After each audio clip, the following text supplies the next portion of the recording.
Hello, welcome back to me, the new guy 4, and welcome to Alpha Centauri mission year 2314. I skipped a load of the sort of faction maintenance, I guess you could call it, because I realised that's not particularly fun. I realised that the problem with playing strategy games is that you can't, the stuff that you end up talking about, if you're going to talk about the game itself, is really quite boring. When you look at it from take a step back and a bigger perspective kind of things, what you're essentially doing when you're playing a strategy game is just managing. Uh, I don't know quite how they managed to pull it off and make management fun. So fun that people would pay for the privilege of governing. I mean, in real life, people have to be paid to do this kind of thing. It's an interesting one. I don't know. Does it attract a certain type of person? A would-be bureaucrat, perhaps. I hope not.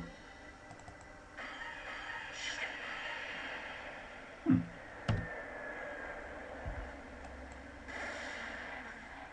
Ooh, that was quite successful. Okay, how many places can I conquer this turn? I'll be honest, probably not many. As I say, I've been watching other people's. I do enjoy watching other Let's Plays when I'm on YouTube. I also enjoy watching lectures given on various topics. I do like the idea that sometimes I go onto YouTube to learn something, so it's not all not all a waste of time, just mostly. And as I say, I was very impressed with the commentary that John Green of the Vlogbrothers provides on when he's taking Swindon Town and playing them in FIFA. But there's a lot more you can do with that. There's actually sort of he does it very well by providing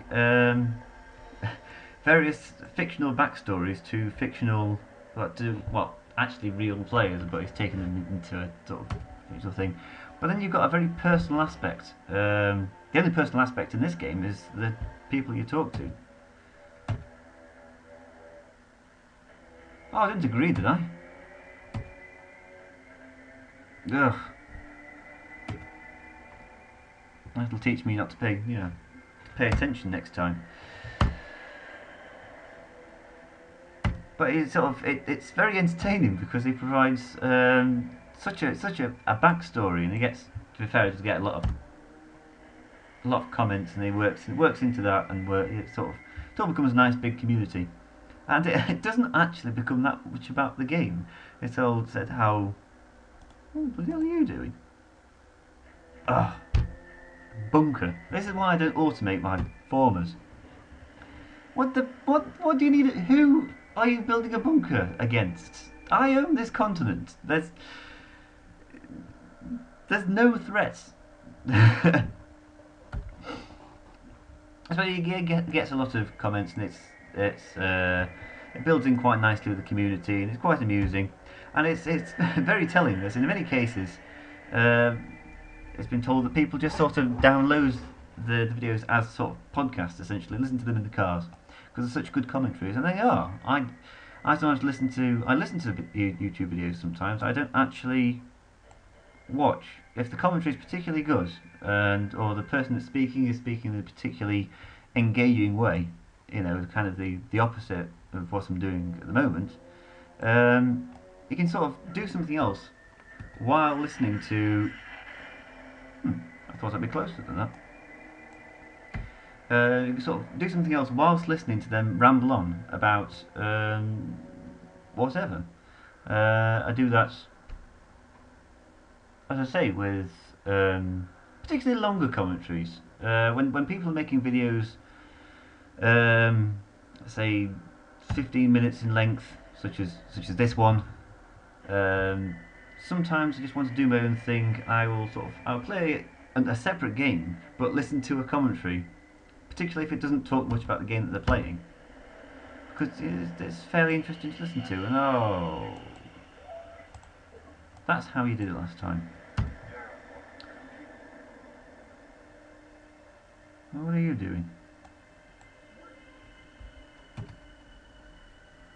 Why don't you just wait there in case you need to build another wonder?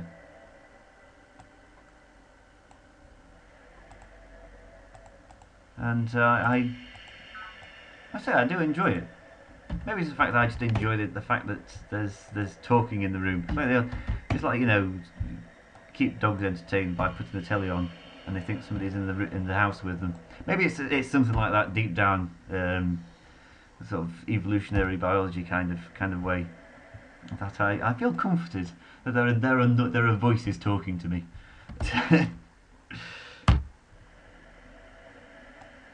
I'm not crazy. No, but you know what I mean. A particularly good commentary or a good video. If somebody's talking about the right things and doing it in a engaging way, doesn't really need a video attached. I'm not suggesting this is anything like that, but oh god, not another.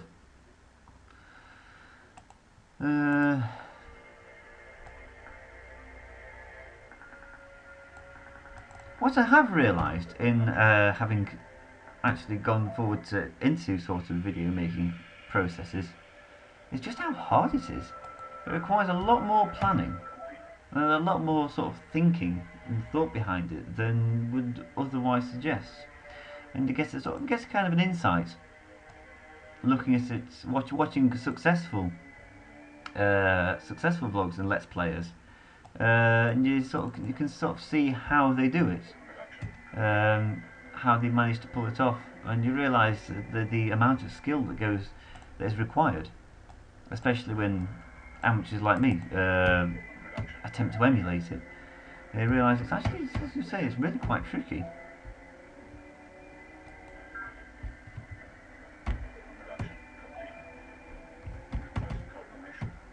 It's the multitasking that gets me.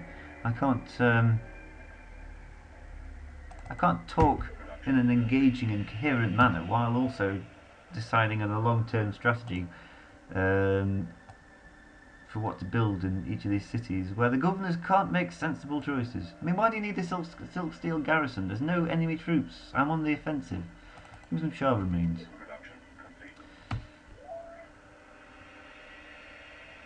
I mean, what did they do in earlier video? I can't remember what I did in my last Let's Play.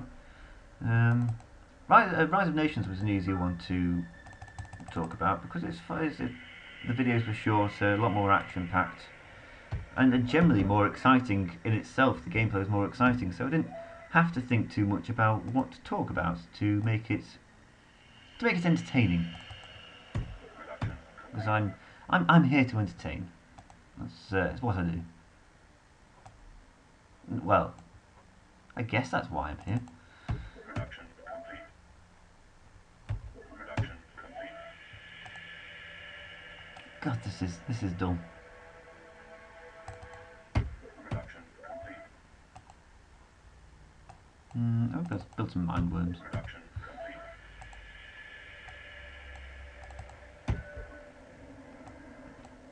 Cannot execute. Oh, Concordat of Worms. As funny as your name is, you're not helping. I think that as fanatical as they are, the followers of the Cult of Planet do have a sense of humour about them, and that's always nice. Amid the human sacrifices and the fanatical devotion to fungus, I heard that there's a certain sect that smokes the fungus, and it has a hallucinogenic effect, I imagine, in which they see visions, and from there they it's a bit like I guess the Oracle of Delphi. That there's a certain sect within the Cult of Planet that smoke the fungus, and from there gets visions as to what it is that planet wants, It's quite fun making up a backstory. I wish I was better at it. Like I say, it was a sad day when I realised I didn't actually have a creative bone in my body. There's a society for creative people on university, and I'm not part of it, which is a great story. It's like something happened once, I wasn't there.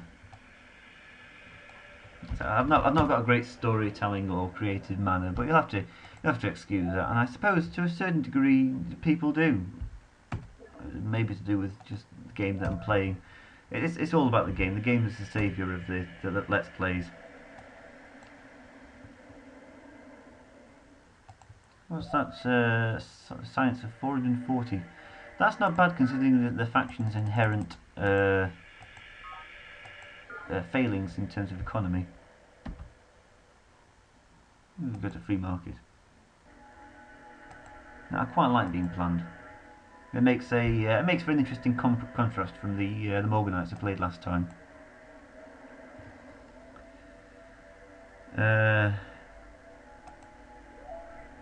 Oof.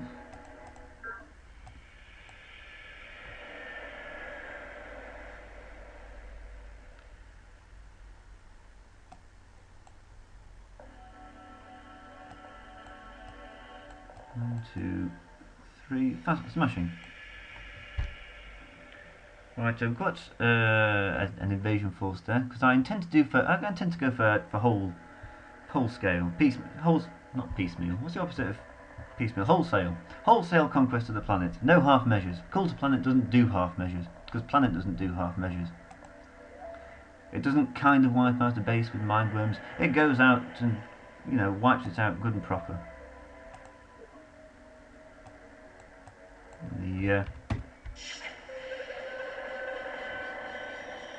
The thinkers at the Hermitage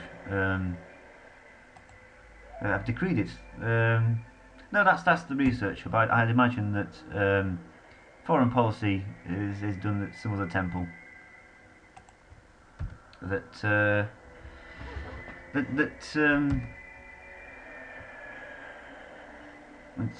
consumes larvae rather than actually smokes the fungus.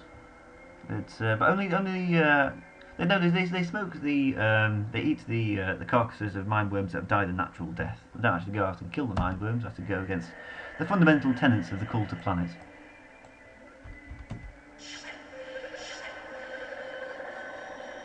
That was hard work. Ooh. Not quite.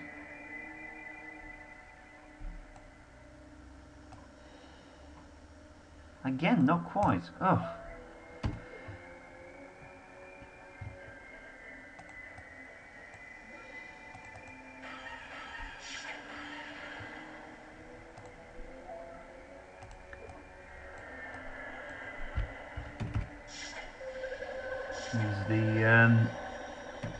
I mean, in this game you can't even name the various divisions, so you can create a backstory to them.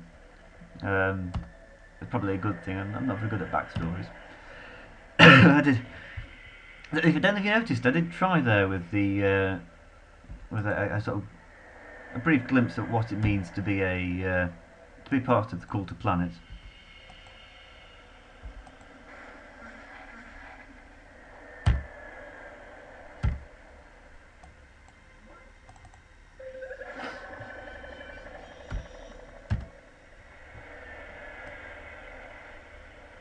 Actually, I didn't make up the fact that the cult of planet smokes fungus or eats fungus or something like that. It's actually one of the insults that the other leaders say about the cult of planet. They call them spore sniffing. That's the insult they use. So they don't smoke the fungus; they sniff the spores. And I think they also use something of a similar kind of insult against the Gaians. The Gaians are, of course, planet traitors. It's a good job they're not here in the game. The cult of planet rightfully broke away. They were dissidents and malcontents within the Gaian movement who broke away. And in this universe, actually, overtook and outgrew and captured their former their parents' faction. The Gaians are actually just limited to a small garden in the dawn of the planet, towards sort of in this sort of area over there. They get a small reserve in the forested area with a river through it. And on that note, I'm going to end the video here, and we'll join us again next time, where I hope we'll finish off the aliens once and for all, and there will be a climactic battle over a decision manifold, where as we speak the aliens are building up defences and trying to stave off the aerial bombardment that is ceaseless. It makes the aerial bombardment of Dresden in 1944, 1944-45, one of the two. On Valentine's Day, I know it was February the 14th, I can't remember the year. Look pale in comparison, largely because the Allies didn't have lasers. I'll see you again next time.